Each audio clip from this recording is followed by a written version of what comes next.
Halo Kak Asfi, selamat maghrib.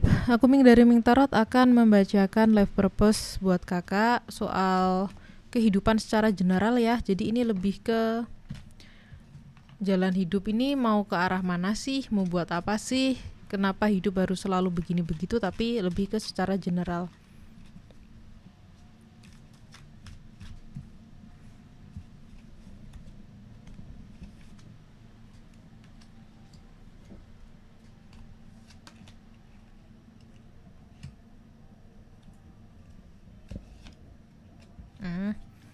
Bagus sih kartunya ya. Jadi kalau dari kartu aku, kehidupan kakak ini adalah kehidupan yang akan banyak berubah-ubah. Perubahan itu seperti roda yang berputar. Ini klise banget sih, kadang kita di bawah, kadang kita di atas, kadang kita di samping kanan, kadang kita di samping kiri. Jadi memang kakak di sini akan menghadapi kehidupan tuh yang ditempa banyak sekali perubahan-perubahan. Jadi kesannya kehidupannya itu tidak terlalu stabil. Kalau lagi untung ya bisa untung banyak, kalau lagi rugi ya bisa rugi banyak, dalam hal finansial, dalam hal sosial, dalam hal hubungan sama orang atau hal-hal lain sebagainya. Jadi kayak bukan hidupnya nggak tenang ya, tapi hidupnya itu seperti hidupnya itu seperti banyak siklus gitu, banyak perubahan gitu, change, tentang perubahan. Nah di sini tinggal bagaimana kakak memanfaatkan perubahan-perubahan yang ada. Kakak mesti tahu, mesti pinter, mesti paham ketika kakak berada di puncak, itu saatnya untuk berhenti gitu loh. Jangan ketika berada di puncak terus ngerasa kurang, nanti kakak malah akan jatuh. Begitupun ketika berada di bawah. Ketika berada di bawah jangan merasa kalau nggak bisa bangkit lagi. Nah di sini buat kakak sendiri, kita ketemu morality. Jadi dalam segala perubahan hidup yang mungkin bikin kakak kacau, di sini kakak masih bisa menjaga moral kakak.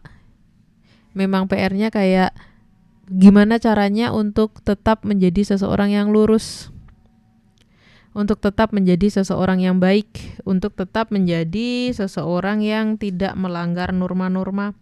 Nah, masalahnya tentang morality, tentang norma-norma ini, yang namanya norma itu aku nggak ngomongin soal agama, aku nggak ngomongin soal adat istiadat, aku nggak ngomongin soal aturan-aturan pemerintah, tapi hal apa yang kakak percayai dalam diri kakak sendiri, prinsip-prinsip kakak sendiri, hal yang kakak yakini, hal yang menurut kakak nggak boleh dilanggar, bagaimana caranya menjadi dalam tanda kutip orang baik menurut cara kakak, yaitu harus kakak jaga.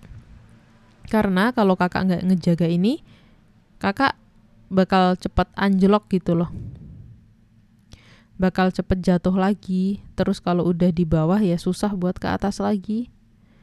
Mungkin kakak adalah tipe-tipe yang kalau ngebohong cepat ketahuan ya. Jadi nggak boleh ngebohong gitu. Jadi ya walaupun aku bilang ini tergantung prinsip kakak, tetap ada hal-hal umum yang menjadi dasar dari semesta. Semisal kayak jangan merugikan orang lain. Nah, merugikan orang lain ini banyak cabangnya. Jadi ya kembali ke sini, tetaplah menjaga moralitas dalam perubahan-perubahan kehidupan yang ada. Problemnya kakak dikelilingi sama orang-orang yang sok menjadi Tuhan, yang merasa bisa ngatur kakak, yang merasa bisa untuk ngerubah pemikiran-pemikiran kakak, yang merasa bahwa dia itu lebih berkuasa daripada kakak. Mungkin keluarga suami, mungkin mertua, mungkin orang tua, mungkin atasan, mungkin orang yang lebih tua, mungkin Pak RT gitu. Jadi kakak akan bertemu dengan orang-orang seperti ini yang berusaha merubah prinsip-prinsip kakak. PR-nya memang kakak harus bertahan sama yang menurut kakak benar gitu loh. Jadi di sini itu dari 3 kartu aku udah bisa melihat di sini bahwa life purpose kakak adalah untuk menjaga moralitas, menjaga kejujuran, menjaga hati nurani di tengah badai-badai kehidupan yang ada dan orang-orang yang sok menjadi Tuhan gitu. Tapi dari orang lain juga kakak akan menemukan jalan menuju Tuhan. Jadi jangan terlalu menutup diri pada orang-orang yang jelek misal. Ya siapa tahu kakak nanti ke surganya itu karena digibahin. Nggak gitu ya. Selalu ada hal baik dari seburuk-buruknya orang. Selalu ada hal baik dari seburuk-buruknya kondisi. Dan kalau kakak terbuka nanti, ya kakak akan mendapatkan pencerahan-pencerahan.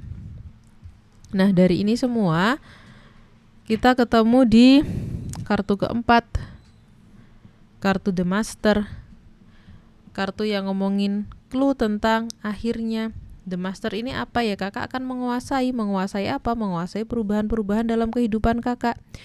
Ibaratnya tadinya roda ini adalah roda yang berputar sendiri dan kakak hanya mengikuti nasib. Kedepannya kakak bisa mengatur nasib ini sendiri, memiliki kuasa untuk merubah kondisi-kondisi dalam kehidupan kakak maupun kondisi-kondisi dalam kehidupan orang-orang di sekitar kakak, asalkan kakak tetap menguasai apa? Prinsip-prinsip kakak, gitu ya. Jadi ketika bertahan, justru kakak akan menjadi seseorang yang lebih kuat, lebih menguasai. Kemudian hal yang perlu kakak tahu,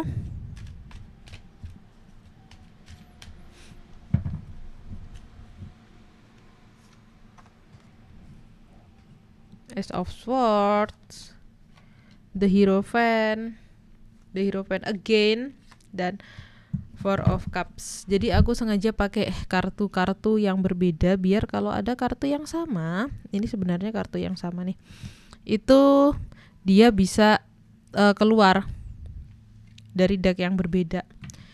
Kembali lagi di sini yang perlu kakak tahu adalah segala pemikiran-pemikiran kakak harus kembali ke moralitas, harus kembali ke akar budaya kakak. Dan di sini di kartunya Four of Cups, kakak bisa lihat gambar seseorang yang duduk melihat 3 gelas dan kemudian ada satu tangan memberikan 1 gelas tapi dia acuh. Jadi di sini kakak mesti memahami apa yang kakak miliki, apa yang boleh kakak terima, apa yang nggak boleh kakak terima. Mungkin ada kekecewaan karena kakak jadi kehilangan kesempatan sebab kakak menjaga moral kakak. Tapi ya memang PR-nya itu kehilangan kesempatannya. Misal nih gini nih, ada orang yang jahat sama kakak ipar, semisal julid nye gitu kan. Suatu saat kakak melihat kesalahan dia gitu, apa yang akan kakak lakukan? Apa yang akan kakak pikirkan? Wah ini nih dia salah nih, ternyata dia kayak gitu juga nih. Aku mau bilang sama suamiku, aku mau bilang sama iparku yang lain, aku mau bilang sama mertuaku. Tapi kan di sini nggak boleh gibah ya. Sehingga kalau hal-hal kayak gitu terjadi malah justru akan merugikan kakak sendiri.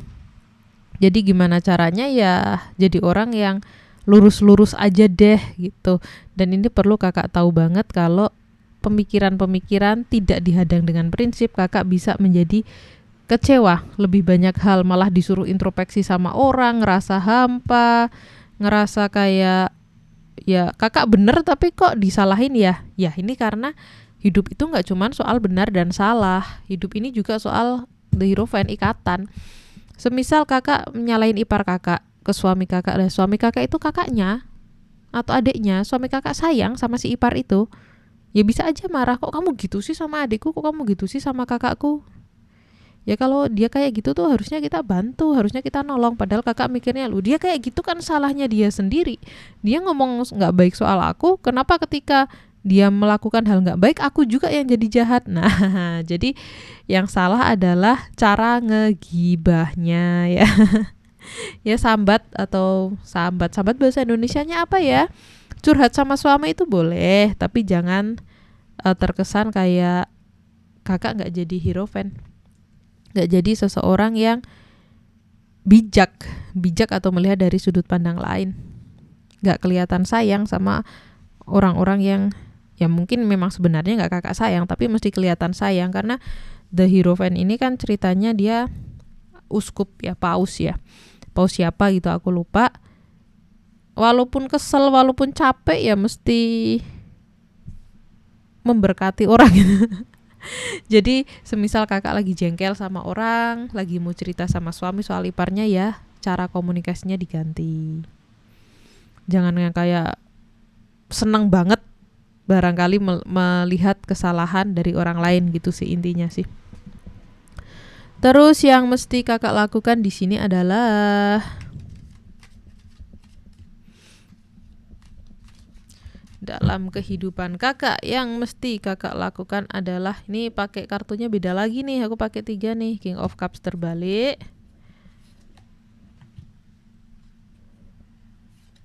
Nah, kartunya terbalik semua. Kalau kartu terbalik semua gini, ada satu clue yang ngomong soal menahan diri. Jadi yang mesti kakak lakukan yang pertama adalah menahan diri dan lebih disiplin, menekan emosi. Kalau lagi nggak stabil ya udah. Tapi bukan berarti kakak harus menjadi seseorang yang baik sama orang lain sampai diri kakak sendiri kekurangan. Ini gambar orang yang ngasih sesuatu ke orang lain, tapi ini gambarnya terbalik. Jangan jadi orang dermawan, jangan karena moral ini kakak jadi merasa aku harus selalu jadi orang yang baik banget gitu, juga nggak usah, apalagi kalau hal itu sampai membuat kakak sendiri tidak tercukupi. Jangan sampai ngasih baju ke orang lain padahal baju sendiri cupang-camping.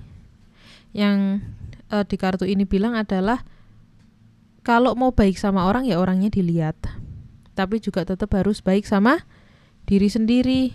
Jadi jangan terlalu berkorban juga, karena di sini banyak keluar kartu Hierophant. Hierophant itu kan kalau kayak pemimpin-pemimpin agama itu kan juga ada tipe yang banyak berkorban, banyak ngasih-ngasih sampai nggak apa-apa lah aku miskin, yang penting umatku makan atau gimana. Nah ini kakak nggak kayak gitu.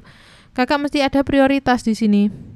Jadi Oke, kita punya prinsip untuk membantu, punya prinsip untuk baik sama orang, tapi juga harus menyeimbangkan kehidupan sendiri dulu. Kalau kitanya nggak seimbang, kita nggak bisa baik sama orang, karena nanti kita jadi apa hayo? Jadi nggak ikhlas, jadi pamrih, jadi nginget-nginget kebaikan yang seharusnya udah kita lupakan, gitu ya. Jadi seimbangkan soal kebaikan ke orang lain, pengertian ke orang lain dengan kebaikan dan pengertian ke diri sendiri. Dan di kartu ketiga tentang kehidupan kakak, di sini ketenangan sejati itu datang dari dalam, bukan dari eksternal.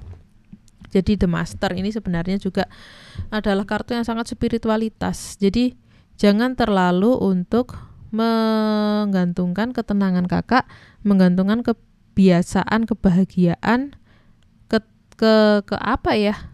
Kehidupan kakak di tindakan-tindakan orang lain terhadap kakak, sikap orang lain terhadap kakak, omongan orang lain terhadap kakak. Jangan masuk ke dalam diri kakak, temukan kebajikan kakak sendiri agar kakak nggak galau, agar kakak bisa stabil emosionalnya, agar kakak tahu bagaimana memprioritaskan diri dan berapa persentase buat orang lain, kan ada prioritasnya.